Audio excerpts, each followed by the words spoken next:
Армысыз қазақ елі? Мен сіздермен ассалаумағалейкум деп емес, армысыз деп амандасып жатырмын. Ғасырлар бойы ата-бабаларымыз көкірегін қолмен басып, армысыз деп амандасқан.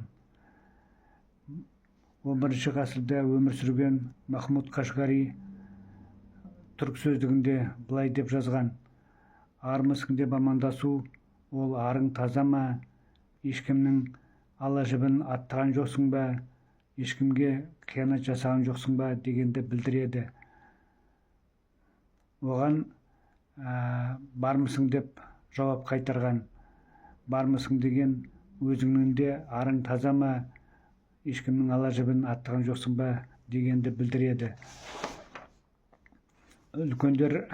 Қазақта үлкендер жастарға арыңды қорға, арыңды сақта деп айтады. Ал енді арын қорғай алмаған адамдарға, сақтай алмаған адамдарға арсыз, ей оңбағансың деп ұрысқан.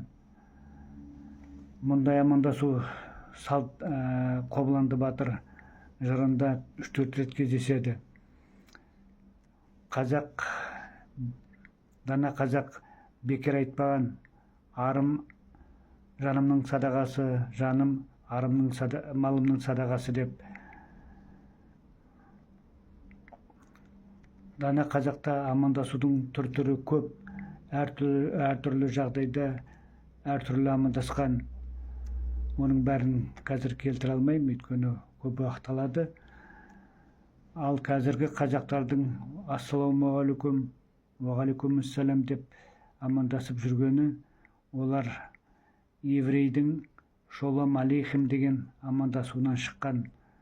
Олардан арабтар солай амандасып, ассалаумағалейкум деп амандасып кетті. Ал енді қазақтар Ресей империясына бодан болғаннан кейін здравствуйте, до свидания, привет деп амандасып кетті, тілін шұбарландырып. Ал енді мынау соңғы 30 жылда тағы да тіліміз шұбарланып баратыр. Иншалла, машалла, субханалла, ифтар деген арабтың сөздері тілімізді ластап баратыр. Біздің қазақтың сөз байлығы керемет, 2 миллионнан артық сөз байлық бар. Біздің халқымыз еш халықтан кем емес. Сондықтан тіл байлығымызды сақтайық, тіл тазалығымызды сақтайық, ластамай тілімізді. Араб болып үлгерерміз әлі. Орыс болып болдық қой. Сау болыңдар, ағайындар.